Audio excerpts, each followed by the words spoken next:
Никто не верит, что это без мяса. Кабачки и картошка еще никогда не были такими вкусными. Давайте сразу приступим к делу. Один кабачок натрем на крупной терке. Мне понадобится даже не целый кабачок, а всего половинка. Точно так же трем на терке 2 крупных картофелины. Я просто обожаю, когда из самых простых продуктов получается что-то особенное. Тереть картошку – дело, конечно, не самое гламурное, но оно того стоит. Если рядом есть ребенок или муж, дайте им терку, пусть тоже участвует, скажите «семейная работа». Отправляем натертые овощи в миску или в большую тарелку.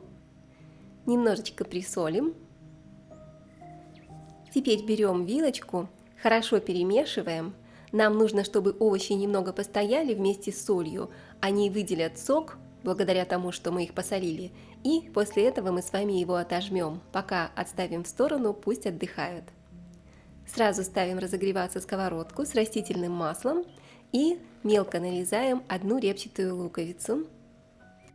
Да, я уже чихаю и плачу, но оно того стоит. Запах на кухне будет уютный, домашний, как в детстве у мамы или у бабушки. Кстати, а вас лук тоже доводит до слез, или я одна такая чувствительная? Поделитесь в комментариях. Готово, нарезали лук и отправляем его в сковородку уже с разогретым растительным маслом. Обжариваем минут 5 на среднем огне до мягкости, и чтобы он стал немножечко таким прозрачным. Не обязательно его доводить до золотистого цвета. Ну что, овощи уже постояли, теперь берем горсть овощей и вот так хорошенько руками отжимаем из них сок. Только посмотрите, сколько сока. Кто мог подумать, что кабачки и картошка содержат просто море сока. Сколько в них помещается. Еще набираем 1 горсть. Это уже последняя картошка с кабачком. И вот так вот хорошенько отжимаем. Готово. Всю влагу вы, конечно, на 100% не отожмете, насколько возможно, сильно не усердствуем. Теперь отправляю тертый кабачок с картошкой, отжатые от воды, прямо в сковородку с луком. Перемешиваю и обжариваем где-то минут 5-7 на среднем огне. А пока натрем сыр. У меня моцарелла. Вы можете взять любой любимый сыр, который хорошо плавится, который, может быть, завалялся у вас в холодильнике. Пусть никакие остатки не пропадают, используем все. Перемешаем картошку с кабачком. Смотрите, влага уже испарилась, снимаем с огня и перекладываем, отправляем немножко припущенные овощи в миску. Пусть постоят пару минут, немножечко остынут, прежде чем будем добавлять остальные ингредиенты. 2 яйца. 1 яйцо я разбиваю и яичный белок отправляю к овощам. Желток отложим отдельно, я кладу в отдельные мисочки. Желток нам понадобится чуть позже, сами узнаете зачем. Будет очень интересное, вкусное и очень красивое блюдо. Теперь приправляем специями. У меня здесь немного сушеного чеснока, где-то пол чайной ложки, и также пол чайной ложки итальянских трав или любых сушеных трав для вкуса и аромата. По вкусу приправляем солью и, конечно, черный молотый перец. Все перемешаем, но это еще не все. Не торопитесь.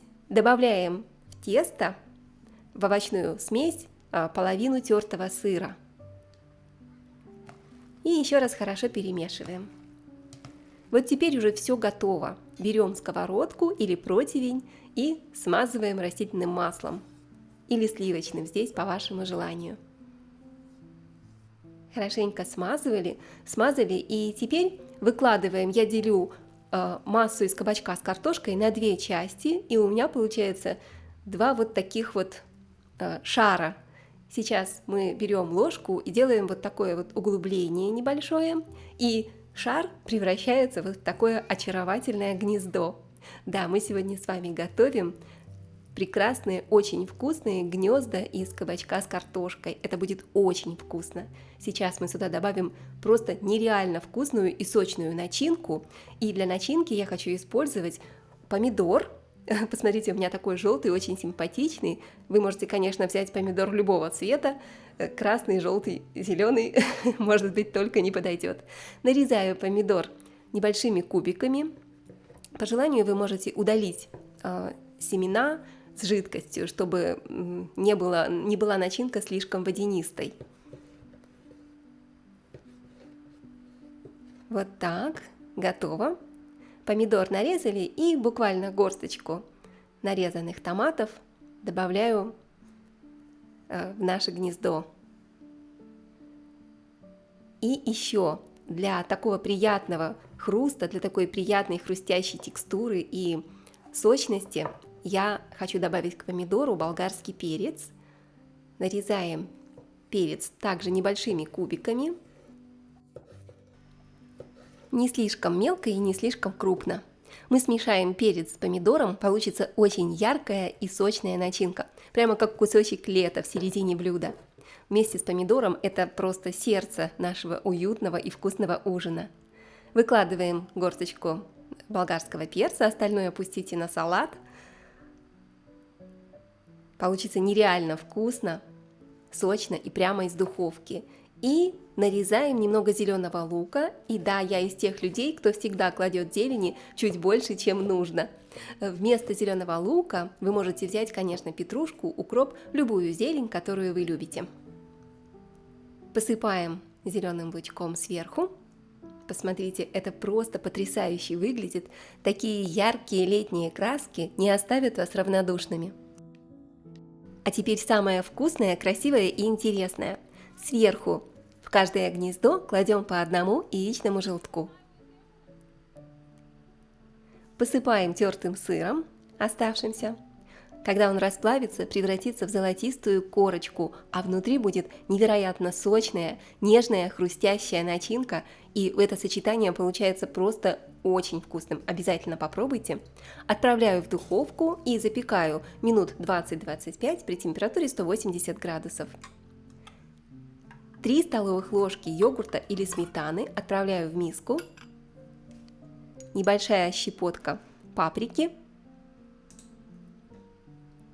Щепотка соли. И сюда же натрем или измельчим любым удобным способом зубчик чеснока. Чеснок по вашему вкусу. Кто-то любит больше, кто-то меньше.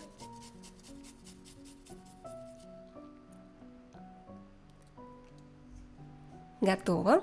Сюда же выжимаю немного лимонного сока для свежести и легкой кислинки. Все хорошо перемешиваем, и идеальный соус к нашим кабачково-картофельным оладьям готов. Он очень вкусный, быстрый и готовится буквально за 1 минуту. Посмотрите, какая красота у нас получилась. Наши гнезда оладьи с начинкой, с сыром, с яйцом уже готовы. Только посмотрите, посыпаем зеленым лучком, румяные краешки, мягкая сырная серединка. Это просто объедение.